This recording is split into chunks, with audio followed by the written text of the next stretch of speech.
Hello and welcome to the Letter by Letter podcast. This is going to be a deep dive into running a creative business. Hopefully in the future, in coming episodes, I'm going to be speaking to other creative businesses and hearing their story, their journey and what their business looks like in order to get a real picture of what it's like to run a creative business. My name's Hannah and I run Handmade Designs. What I'm going to do today is actually follow some of the questions that I have prepared for future guests. If you're watching, you'll recognize my studio.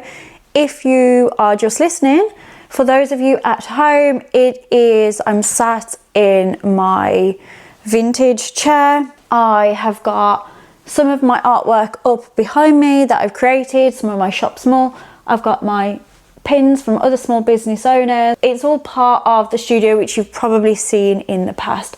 My laser machines, my screen printers are right beside me. The only problem is it's November and it is freezing cold. I've had to turn the heating off so that we can have clear audio for this podcast, but it is freezing here. A very important question to start out with is, if I was making you a drink, what would it be? And for me, it is always going to be a cup of tea, just a dash of milk, sometimes a little bit of honey if I'm feeling run down, but I will always be bringing a share bag of crisps. Back when my sister was here in the office, we used to go over to the shop over the road and we would actually go and buy a big share bag of crisps, put them in the middle at the studio, and with the intention of them lasting all day, and that never really happened. It was usually gone by easily before lunch. As we kick off, in a nutshell, what is Handmade? So at its very core, it's a hand lettering business. I specialize in hand painted signs, murals,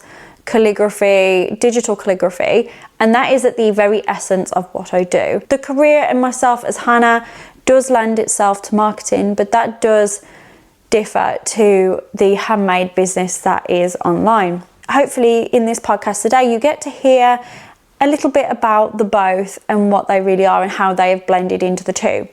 So when did I start my business?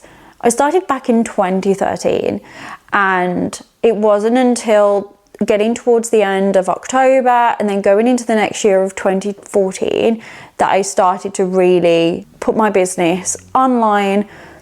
I took things really slowly and I did wedding fairs and primarily started off with calligraphy, hand painted watercolor wedding invitations. Then I started to go online with my business just through social media and just started to pick up a few orders. This was back when I remember actually one of my first online orders was actually through Twitter, and it was for an order in Birmingham. So before that, all of my orders had come primarily from in-person events and through word of mouth, and this is the first time I'd made an order based on being found completely online, and the idea and the thought behind that kind of blew my mind, and I was really excited to explore that and see where it could go. What path led me towards my business? So I took A-levels in fine art, graphic design and media studies and psychology. After my 2 years of doing A-levels, I decided to go and do a foundation diploma in art and design, and I specialised in graphic design and illustration with a tendency towards graphic design. I then went on to do an apprenticeship, have a job as a graphic designer, and then that's when I decided to start my own business. I was 21, and that was the essence of what was to become Handmade. So what does a typical day look like for me here at Handmade? I think for me this is a difficult one to answer in a short form, because what was a typical day before is different to a typical day now. So let's rewind to 2018. A typical day for me, I didn't have my daughter, it was just myself. I'd come to work, I'd either drive or walk depending on the day, and I would have a look in the first beginning chunk of the day what orders had come in, and I'd start to print them off. I'd have a look at what needs in order of priority or express shipping, or just in terms of generally needing to be done. I'd answer all the emails from the night before, so any Etsy conversations, anything that needed dealing with the orders, I'd have a quick look over. Was there any missing information? Do I need to get in touch with the person? That's what I'd do.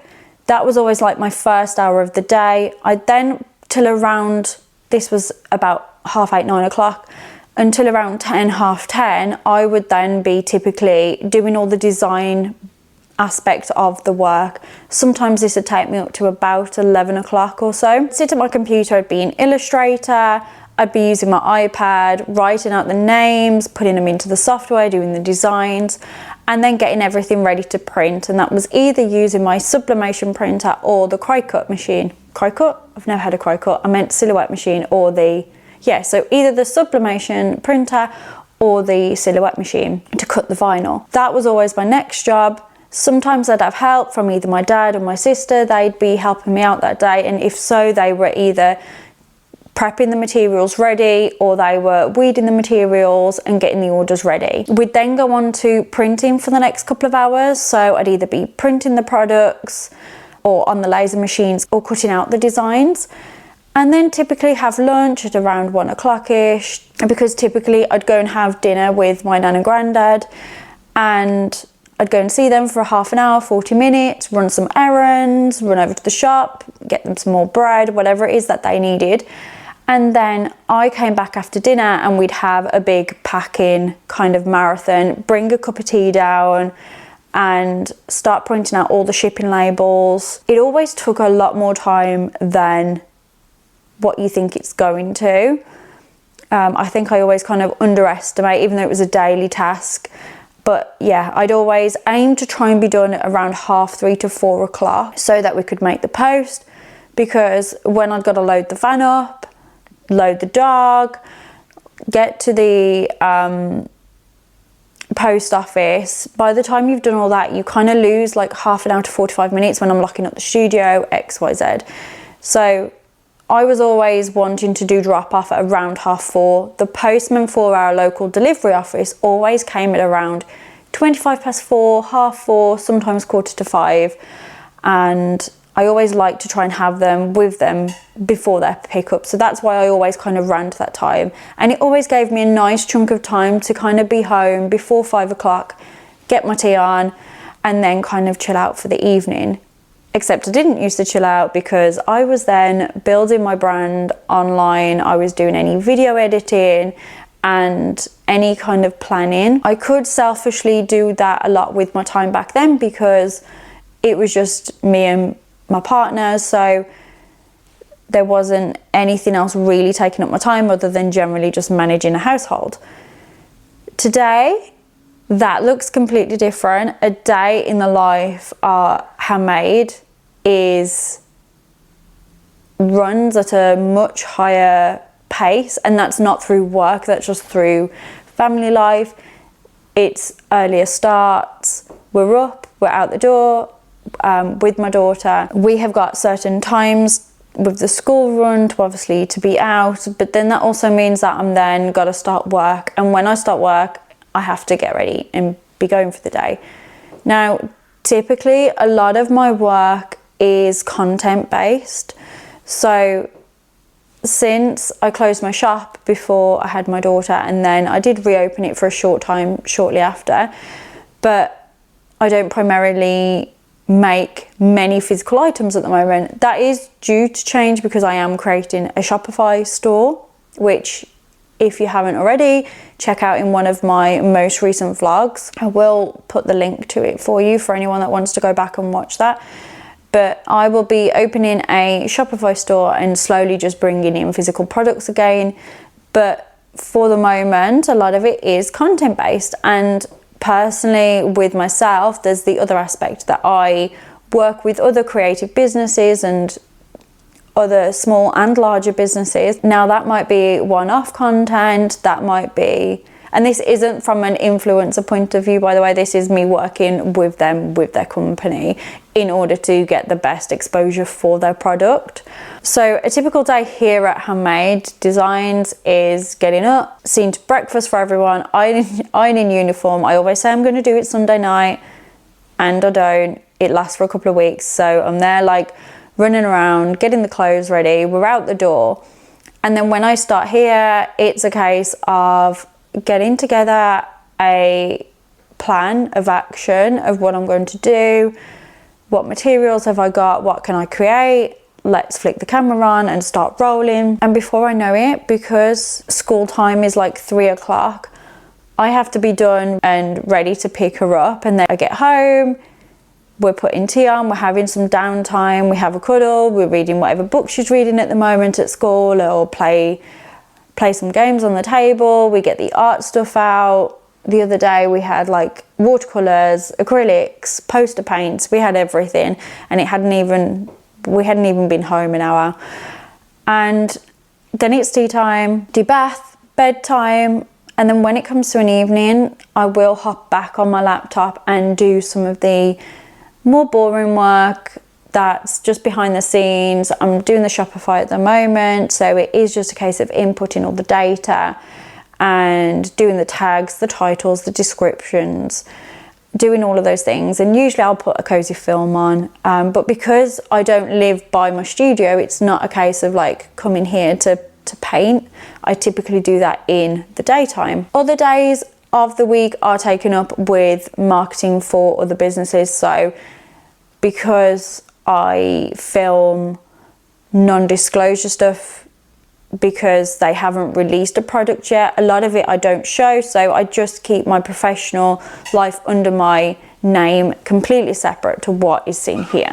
So that's why it probably looks a little bit like this is quite part-time in comparison, or I talk about things that I can't necessarily talk about. So what do I find the most enjoyable part of the process? For me, it is purely the creative part, whatever that looks like. So today I've made a little pin badge holder for some of the pins from some other creative businesses, and I just enjoy that aspect of using my hands and thinking how something could be and turning an idea into something.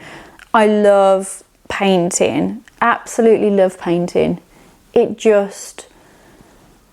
It's something that really takes me to a place of switching off. I don't think of anything else whilst I'm painting. I will have the brush in my hand, and because I do a lot of typography and with lettering, there is a lot of concentration. So a lot of what I'm doing is very much steady strokes, and my mind is just, I try and keep it as clear as possible and just concentrate on the stroke. And generally when I'm painting, at the end of it, I know I have just a real feel good, warm feeling. It feels really healthy. It feels really good, to be honest, to be not thinking of anything else for that particular moment. So what do I least enjoy doing? I think for me in the business, there are a couple of things that are my least favorite tasks. Of course, it's going to be things like, as a creative person, I don't like doing all my taxes and accounts, but they are just part and parcel of running a business. I'd say the least favourite part for me was the conversations and emails. I love having genuine like conversations with people over email, but it's when you're having to like get all the information together before you can start something, and it holds you up, and the back and forth and getting things confirmed. I'm just very eager to get on with the creative process is what I'm trying to say. But again, it's just part and parcel of what it is of having the business. And I think there's always, sometimes, I know previously when I had a lot of conversations, at one time I'd be dealing with over 100 open orders, and you could have like 20 conversations, and I finish all those conversations and then I'm working on the orders, and then there is another 20 conversations happened, and I'd go to bed and you wake up and the next day, and it always felt like, like a tab open on a website. When people say like you've got too many browsers open, that it always just feels like the tasks build up when there's a lot of emails that need answering, and it can make the actual work feel more overwhelming than it is, and it is just purely answering the emails, which is why I always set a dedicated time each day, usually the first thing for me, just dedicated to answering the emails or conversations, whatever that is, because I know then they're dealt with, I've looked after them. And I usually do it when I'm having a cup of tea, so it's the first job that I do before I kind of get into the creative flow. What am I currently working on? So I have mentioned it before, but I am currently working on my Shopify, so that is creating products for my Shopify store. it's going to be quite a big process. It's not going to be quick. I don't want it to be quick either. I do want to take my time with it, but I'm going to try and create custom made products that businesses can buy, signs, inspirational posters, things that they like, wall art for their studios. And then ultimately I have got all my digital resources and lettering, brushes, guides. So all of that needs to be in one place and easily understandable on my website. Is there a time where I had to take a leap of faith or just trust my gut instinct? So there's been a couple of times with this. I think one, when I bought my laser machine, my very first one, the big bulky one, if you ever look back at my early studio vlogs, that was a huge investment. And I hadn't done lasering before. I had to have lessons with it. They come and give you like an instructional kind of week of setting up, teaching you through it, problem solving. Did that. But because I knew the investment that it took, like it was a fair few thousand back at the time, I needed to work out how many items I needed to sell so I was in profit with those items. And luckily, the first week that I had it, I had an order and it was for 500 door handles for a display. So they were going to bolt the handles onto these shapes that went onto display. Totally random, nothing to do with my business, but it just so happened in conversation, we were talking to someone and they needed this job doing, and I was like, hey, I can do that with the machine that I've got. And I just needed a way to recoup some money and make some money from the start. I just remember it being a real like, do I, don't I, do I, don't I? And it was just a case of like, let's do it. And I'm so glad I did. It became probably the foundation of what I was most known for with my business and where I produced my most profit. And it was my unique selling point. It was where I really enjoyed sitting with my business. The second part, I'd say, is when we were buying a house and we were buying our first home and everything was fine. I'd got wholesale orders going through and they were going through as planned. This was over the space of months. And then it just got to signing off the papers. And I just remember like they hadn't paid their invoice of the work that I'd done. I needed to have these invoices paid in order for everything to go through smoothly. And they were dragging their heels. And it was like the Thursday and they were promising that everything by the end of the day or by lunchtime, then the end of the day, then it was going to be tomorrow. And I was putting the pressure on them and I was giving them the benefit of the doubt. But it still it wasn't materializing. And then honestly, like it was by the finest of margins, they sent everything through and we managed to get everything signed off and done. But it was the fact I was waiting on the payment of a really big wholesale order. I'd showed the banks like, yes, the invoice was in, this was what was going to happen, but then they needed the proof that that was going to be there. And after that, I basically was like, right, we are finishing. I am not doing business with you anymore. They were a well-known company, and I won't mention any names, and they were seen advertising on TV and endorsing with celebrities, and it just felt like a kick in the teeth because they weren't paying the artists and creatives that they were wholesaling their orders, their work from. So yeah, that was one of them. I've basically ended up saying no thanks, we're not doing business no more, and concentrated on my own stuff. When have I felt my most proudest in my business? So I think generally I feel proud overall of running a business for as long as I have and finding a sustainable way of it providing for us and my family. But I think there's been a lot of small moments which I've been really proud of. I think the first one was when I just had the laser machine. Etsy themselves had reached out to me and asked me to create some work for them. They wanted Etsy laser cut into cake toppers for their basically like marketing event that they were having held in Germany. So that was really lovely. I think there was a few times when I hit milestones that I wanted to achieve, and I wanted to hit like 1,000 sales, and then when I wanted to hit like 10,000 sales. And personally, from a money point of view, I'd set goals and I never shouted about them, but just kind of really quietly being proud of yourself and celebrating. I didn't want necessarily the outside to really know about those milestones. I felt like I just wanted to always celebrate them kindly to myself. No one would have known anything about the progress my business was making. But I've always felt just a quiet level of just being proud of running a creative business. What has been my hardest part to running my business? I think the hardest part for me was becoming a mother with a business. When you become a parent, there's navigating life personally through that. And then for me, there was this level of running a business through being a parent and not understanding what that meant.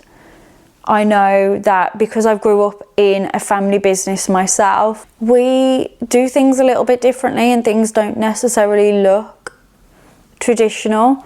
And I've always seen that as my normal. When I had my daughter, things did look differently compared to others, and I found it quite difficult to navigate. And then I also felt difficult that I was no longer running the same business that people once watched and engaged with. I couldn't run it to that capacity, and I also didn't want to.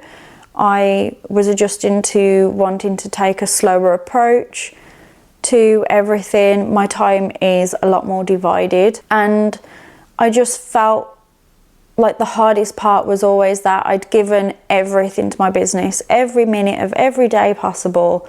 I just loved everything about being in my business, and now all of a sudden I'm not able to give those hours, and I didn't necessarily want to. So it was just really difficult navigating that. And because I'd had an online presence of YouTube and showing up online, I didn't really know how to do that when I'd got my daughter with me for the majority of the time, and it consumed everything. That was all my time, and there was very little left of my business to really show, because I was working behind the scenes, but she'd be with me. But I'd be making an order and packing an order, and then I'm feeding her, and then she takes a nap, then I do another little order. And because I wasn't showing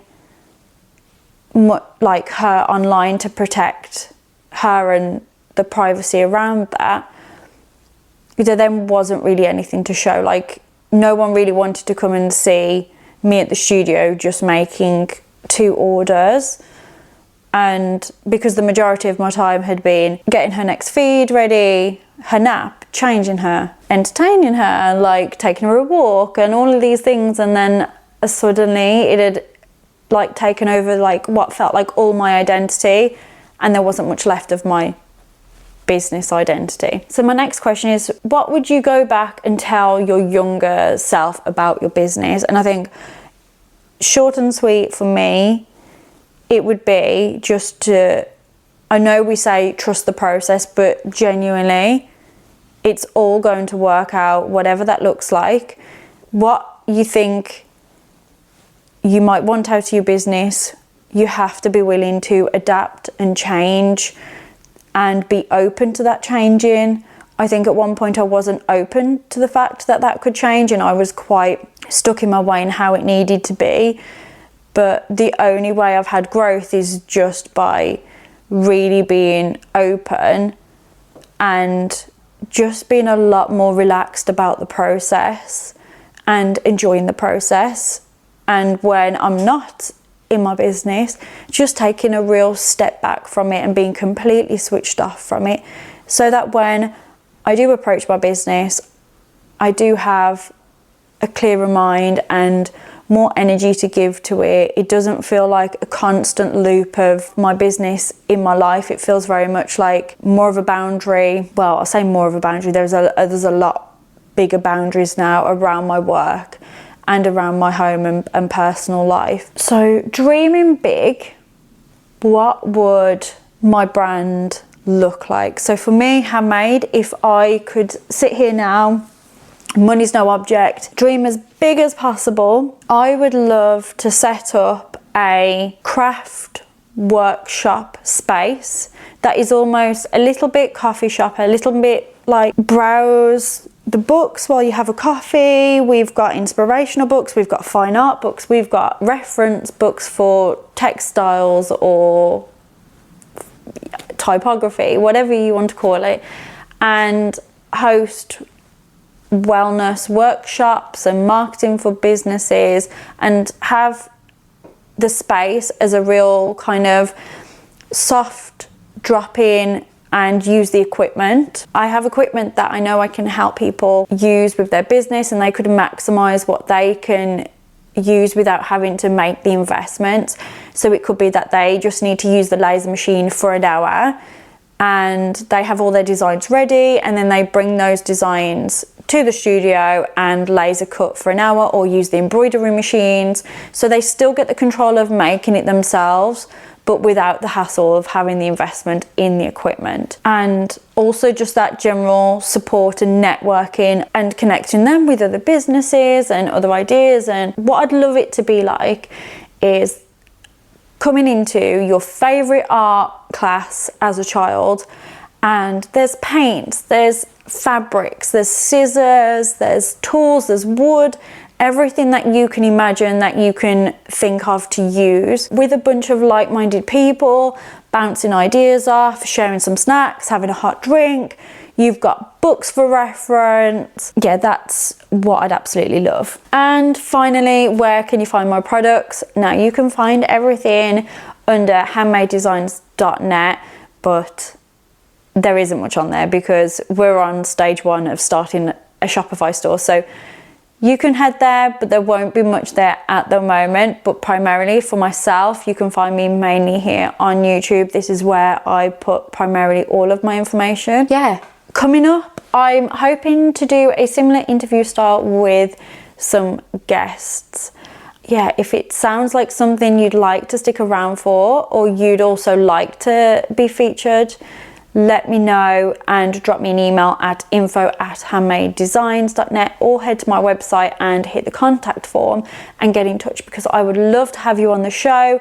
Share your products, share your journey, how you got into art and your creative business, and just generally share a real feel-good factor about running a creative business. Now, thank you so much for watching or listening, whichever way you have found my channel today, and I will speak to you in the next one. Thank you guys. Bye.